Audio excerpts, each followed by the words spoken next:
Hello and welcome to the Computer Action Show's in-depth look at USB podcasting microphones. Now, I like to do me a little bit of podcasting, and I've used a lot of mics, so I thought we definitely have an interest out there in the audience for USB-specific mics. USB is great because it means you don't have to have a lot of expensive equipment, maybe an amp, a board, things like that. For a traditional XLR mic, USB you plug directly into your machine. Now, we definitely had a champion the last time I've done this, and that was the Snowball from Blue. You guys loved this microphone. A ton of you went out and got it, and you've been using it. Now, that's great and all, but what if there's a better mic that can make you sound even better? I thought about it, and I really, truly believe that trying different microphones, I have found that the better your microphone, the better your sound of your show. Your audience has a different interpretation of your overall level of quality. You just sound more pro, less amateur. So I thought I'll bring in a new contester, taking the previous champion, and the new contester is the Rode Podcaster. Also a USB microphone. It's definitely got some serious advantages. How does it stack up against the Blue Snowball? Well, that's what I'll take a look at in this episode of the Computer Action Show's In-Depth Look.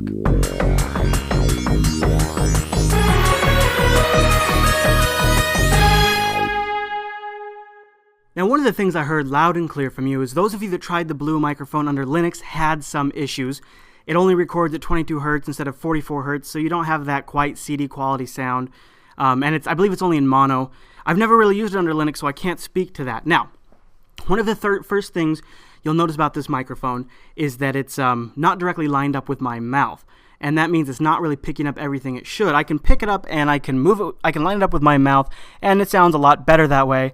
But then you have problems with popping and things like that. There is a standard mounting spot underneath it, and the stand that it comes with is not super great anyways. It's actually kind of a cheap stand. So, you know, getting rid of this is not a big deal. If you happen to have a microphone pole, you'll be set. And that's just kind of it. The Blue Snowball, though, has some nice features, especially if you have multiple people and you don't have microphones for each of you. It's got one setting here. The first setting will pad me down, so I'm not quite as loud now. I'll be a little quieter, which is nice. And then the other setting is a room mode. Now, the problem with the room mode is you won't pick it up here, but a lot of you asked me when I do these reviews, do it in the context that you don't have the perfect recording setup. You know, your case fans are going on your computer, something like that. I've left some equipment on that I don't normally have on when I record to pick up some noise, but I don't know if you're going to quite pick it up. If you have a semi-noisy case in room mode, it will definitely pick it up. But the nice thing is it'll also pick up the other people at a table. So if you have several people at the table, you're going to get them. The downside is I think in room mode it sounds probably less than AM radio quality, and that kind of burns for me. I don't really like that. But overall, you know, it's very portable, very compact, and it's a pretty good microphone. It has built-in drivers for both Windows and Mac OS X, and it will work under Linux as a USB audio device, but with some issues. All right, now we're on to the Rode Podcaster. Now let's start with the most obvious thing here about the Rode Podcaster. It's a little bit more of an elaborate setup. The Rode Podcaster doesn't come necessarily with a stand to sit on. Now, the Snowball does. However, the Snowball stand, like I mentioned, I'm not a big fan of because it's kind of a cheap plastic base, and it transfers any noise to the table directly into the microphone itself. So you end up hitting bouncing noises and things like that. The Rode Podcaster is kind of meant to be mounted. You don't have to have an elaborate arm like this. You could have, like, here's an example of a desk stand microphone mount that I got for real cheap, and it would hold it just fine. Just uses a standard mount plate. The first thing, though, I'll say about the Rode is the Podcaster is definitely built high quality. The microphone itself is almost 2 pounds. It's metal, and that is really speaks to the quality of the device overall. It's a very robust microphone. I feel like I could throw it in my bag, go over to my buddy's house, do a little recording, and I wouldn't worry about breaking the microphone, whereas with the Snowball, it's kind of plasticky.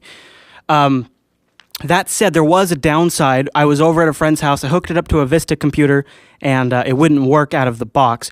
Turned out there was a firmware update. Not all of the Rode Podcasters need this firmware update. It depends on, you know, if it's a little bit older, if it's been sitting around for a little bit.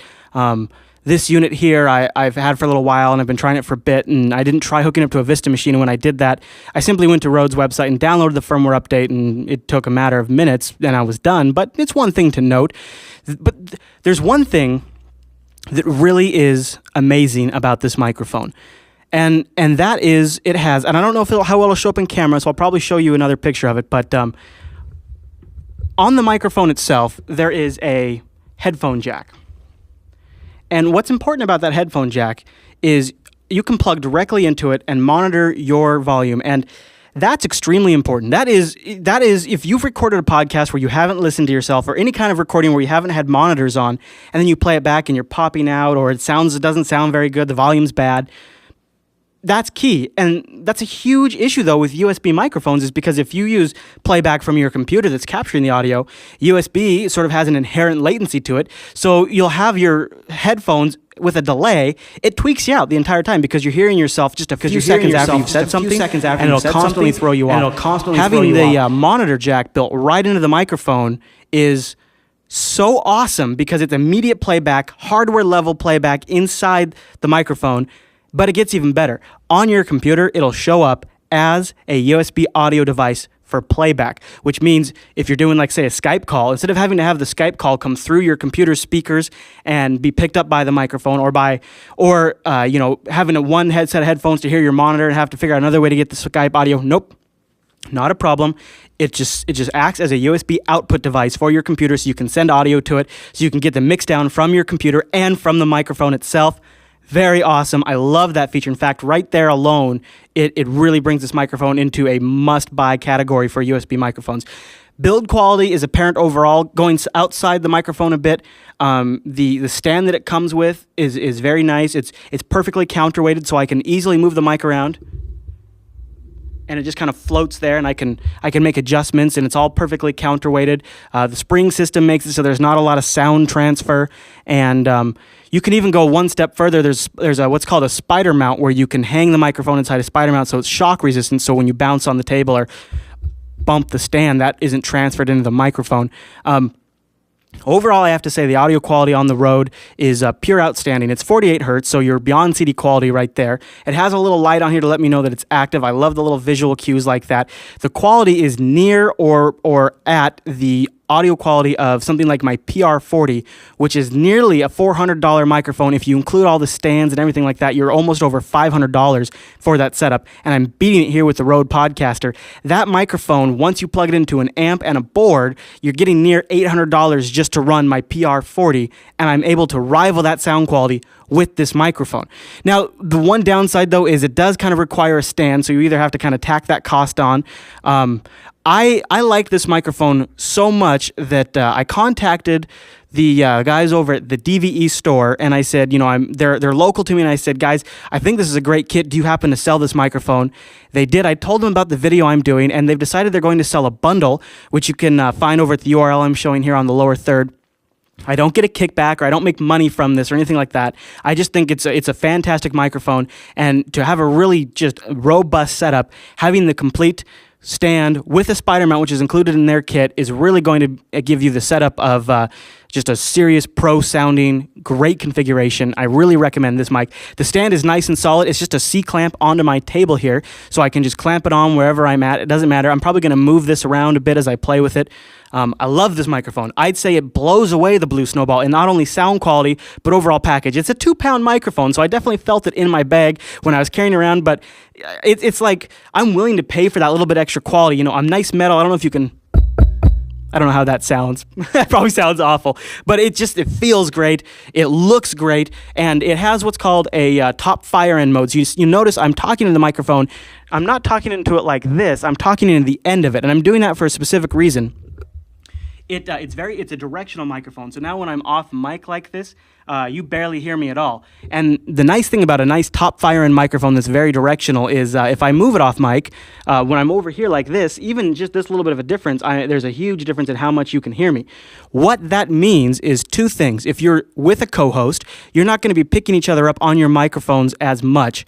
That can make a phenomenal difference in the overall sound quality. If you have ever done two mics at once and you mute one channel and let one person talk and then you unmute and you bounce it around, you'll notice a huge difference in the way it sounds. The other thing it means is if you kind of have a loud case, something that makes a lot of noise in your room, maybe it's your fan, maybe it's your PC, whatever it is, this isn't going to pick it up as much. I currently have a machine running behind me right now, and I don't even think it's being picked up. The audio levels show nothing, but there is a machine with fans running behind me right now, and it's not showing. one disadvantage to the directional thing is with the Snowball, I could put it in what's kind of called the room mode, and you could pick up several people in a room, which is nice when you only have one microphone. Though I think the room mode on the Snowball doesn't have that great of audio quality, but it's a nice feature. The Podcaster here doesn't really have any settings to change. It's on, and it's in its best fidelity mode. There's not like a flip to room mode, or there's not an auto pad. That would be kind of a nice feature to have. I really like that on the Snowball. But, you know, being able to tweak the audio settings, being able to tweak the, being able to have the feedback right here in the microphone more than makes up for that. And then when you factor in the additional possible cost of a stand, I think it kind of washes out, because I really recommend one for the Snowball too. So if you want to get serious about your audio, you want your Skype calls to sound better, your podcast to sound better, I really think this is the way to go. You've got Pro sound directly into your computer, and the nice thing about going with USB is you avoid the machine noise that's often in a lot of sound cards. You know, the sound card components are just close to the other electronics in your computer, and that electronic noise gets picked up, and you'll hear in the background, you can almost hear like your hard drive seeking or some sort of electrical noise that sounds like it sometimes some people report that when they move their mouse, they hear a corresponding sound in the audio. That's the machine noise from the electronics going USB. Because the electronics are here in the microphone, and then it's a digital signal directly into my computer. I never go through an analog conversion. The audio quality is significantly better, and then with the 48 hertz of this microphone, I'm beyond CD quality. I'm loving it. I'm blown away. I'm really happy with my purchase. I think it's a great mic. Oh, and one last thing before I wrap up, because I know I'm going on and on. You notice I'm not using a pop screen now. That could be argued. It could possibly use a pop screen, but the overall built-in filtering makes it so that I don't really feel it's necessary, 100% necessary with something like the Blue Snowball or this MXL 980 here, or 990, sorry. You can't even use this thing without a pop screen. You'll blow out people's speakers that are listening to you. It's absolutely critical. With this one, I'm getting away with it, and I'm breathing right into this thing because it's a close-up directional mic, so you have to breathe right into it. And the way they've screened the pop shield, it's outperforming how my PR40 does. I am not able to get those kind of results from my very, very expensive setup, so I love it. All right, everyone. Well, I'd love to hear your feedback. Have you tried the Rode Podcaster? Let me know. You can hit me up on Twitter. I am twitter.com/ChrisLAS. And I definitely recommend you check out the overall kit from the DVE store. It's a fantastic microphone set. You get the stand, the shock mount, and the microphone. Like I said, I just happen to know these guys. I don't make a dime off of it, but I really recommend it if you want to get your audio sounding fantastic. I just wanted to give you guys a real quick sort of flash update. I had some time to play with the Rode Podcaster a little more after I put out the review, and I started thinking about it, or after I recorded the review, I started thinking about it, and I was worried that I came off a little too salesy because sometimes I get really excited, so I wanted to use the microphone for another week to try to really make sure I wasn't just kind of, caught up in the moment. And I continue to think it is a fantastic standout, just a microphone in general, let alone for a USB podcasting, consumer microphone. It's great. I liked it so much that I went out and I got the shock mount here. So you can see this is the Spyder shock mount, and it isolates the microphone from the rest of the stand. I love this. I think it's great. And I also didn't have a chance before I recorded the main review. I didn't have a chance to try out Linux compatibility. And what I found out was it's twofold to work under Linux. One, that same firmware update that I had to do to make it work on my friend's Vista computer, well, that update was required to have it work under Linux. Before, I had tried plugging it into an Ubuntu 904 machine, and it showed up, but I couldn't get any audio in and out of it regardless. After I applied that firmware update, I did some searching online, and somebody said it was working. I plugged it in, and sure enough, it does work. Even as an audio out device, that works.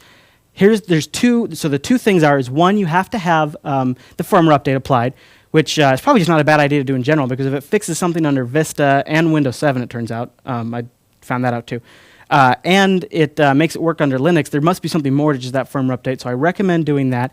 It means you need to have either I think any version of Windows XP or higher will work to do the firmware update. I don't think it has to be Vista. So it means you need access to a machine that's Vista that you can, or XP or Windows 7 you can plug into. And the last thing is you have to have one of the later distributions of Linux. And there was a bug in the Linux USB sound driver that prevented this from working aside from the firmware update. So you need to be running a later version of ALSA in order for this to work. But once you get both those things done, it works under Linux too. So OS 10, Windows, and Linux support once you apply the appropriate firmware.